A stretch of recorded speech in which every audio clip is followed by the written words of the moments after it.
And so we've just come out of Montdor, which is the oddest place I have ever been in. I think it must be because it caters mostly for old people.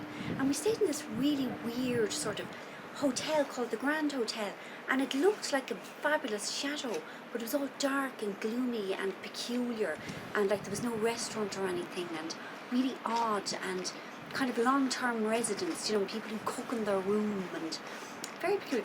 And instead of, when you look on the information of a hotel, there's all the stuff about, babysitting and ironing facilities. All it had was like lists of doctors and ambulance and emergency numbers and dentists and physiotherapists, and like it's obviously everyone who comes here, they're crocs, and not, a lot of them are expected to peg it while they're here. In fact, there wasn't a number for an undertaker, but maybe you have your own arrangements. But it's a fascinating, really odd place, and it feels very Swiss, like it's very high up, and well, as you can see, but obviously it's not as high up as it could be, because it could be up there. But I wish we were here for longer. Like, we only arrived last night, and actually we arrived and we were shagged. We were absolutely knackered.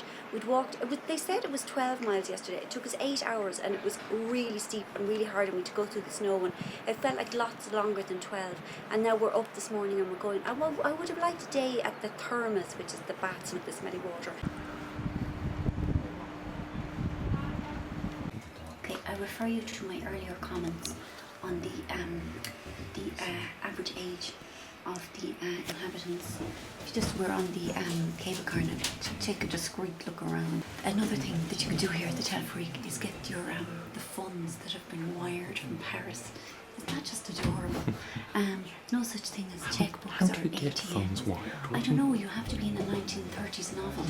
It's like this place found its identity, I don't know, 1911 or something, and they did some modifications, but around 1930 this place just crystallised its, its customer base, its demographic. Every day our bags are moved from one guest house to the guest house in the next town that we're walking to, because we're flashbackers, we don't carry them ourselves.